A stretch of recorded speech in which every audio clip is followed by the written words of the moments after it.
Face it, in all honesty, facial aging is not pleasant. But the fact is that it's inevitable. It is going to happen. We are going to age. We are going to get wrinkles. We are going to get gray hair. All of that is going to happen. But what we can do is remind ourselves that yes, we are going to age, but then just like aging, it's a journey. So life is a journey. We need to remind ourselves that just like any other organ in our body, the skin is also the largest emotional and tactile organ of your body. You need to take care of it from a very early age. And this is called a proactive approach.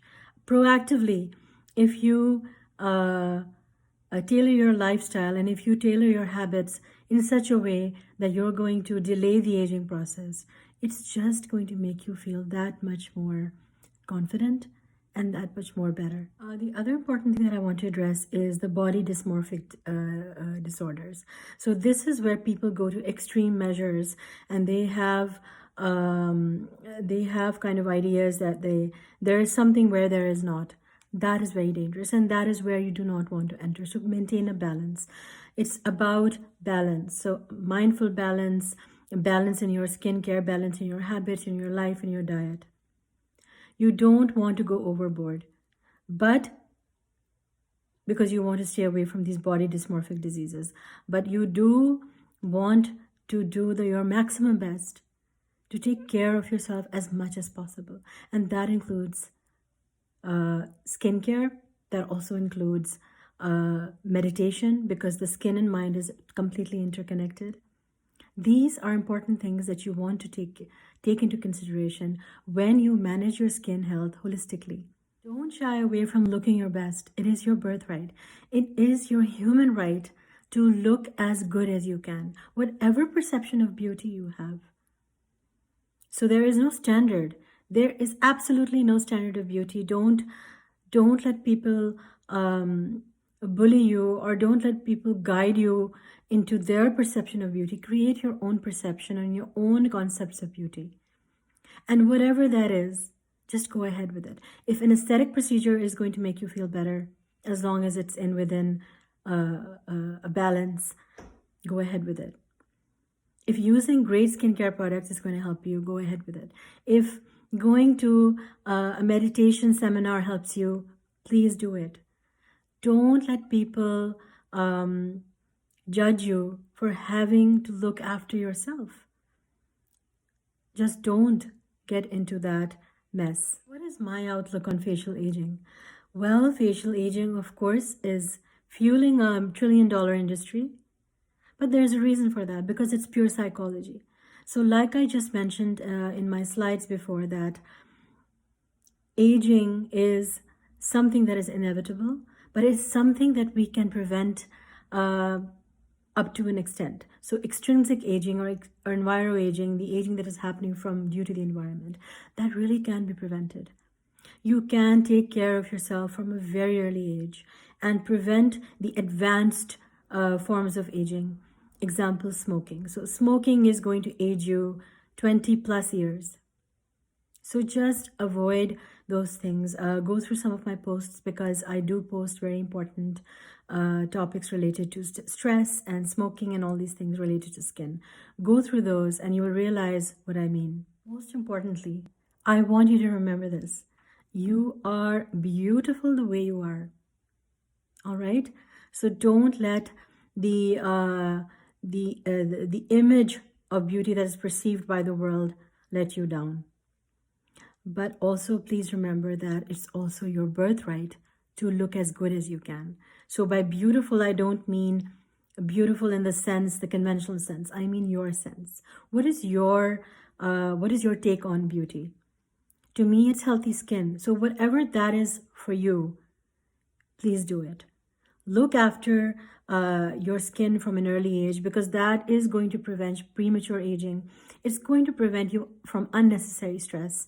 And yes, facial aging has been known to cause significant amounts of stress and depression. So if you want to stay away from those things, so remember that we are actually coded for beauty. And look out for my post on Monday, because I'm going to give a little bit of this discussion a little bit in more details, I'm going to highlight what the psychology of facial aging is. So everyone talks about the anatomy of facial aging. I want to talk about the psychology because that is one of my interest points. Because we see so many patients in the clinic who actually are clinically, they are getting depressed because of the way they look. This is why I'm saying that strike a balance. If anything makes you feel better, go ahead with it, as long as it's within normal boundaries. Please look after yourself in a holistic manner. And remember that taking care of your skin, it does not mean that you are vain. When you take care of something that is a part of you, it does not make you vain. It does not put you in that category of vanity. And don't ever let anyone judge you. If something is giving you joy, if it is making you feel a little bit better, for instance, in acne, if there is a regime that is helping your acne, why wouldn't you want to do it? It is your birthright to look as good as you can for as long as you can. And never let anyone put you down. If you are going to spend, and if you are able to spend money on looking good, go ahead and do it. If a simple skincare regime is going to help you look good, please go ahead and do it. This is the psychology of facial aging. The scientific fact is that it is not a positive thing. But what we can do as enlightened human beings, we can approach it in a way that is going to lessen that mental anguish. So we can look after our skin proactively. We can think positive thoughts. We can accept that we are going to age. We can age gracefully. But there is no harm in looking after your skin at the same time, because that is just going to be something visual. We are visual, human beings are visual creatures. So when we see something pleasing visually, because it's coded in our DNA, we immediately feel good. So there is no harm in that, and there is nothing wrong with that. Look out for my post. It's going to be coming on Monday. I'm going to be addressing the psychology of facial aging. Now, these are not my outlook towards beauty and aging is purely scientific, but a little bit of philosophy. Of course, I always like to throw that in there. But whatever your perception, personal perception of beauty and looking good is, be proud of yourself. And always remember that when you look good, you feel good. And there's nothing wrong with that. And there's nothing wrong with feeling good. So don't let people judge you. Be happy, be proud. Always be proud of what you are doing in your life, and don't let this world bring you down. So my friends, this was my very little talk on the psychology of facial aging. I am going to be posting it in a little bit of more details on Monday. So please stay safe and take care of yourselves. I love you all, and I hope that you all are proud of yourself. Take care.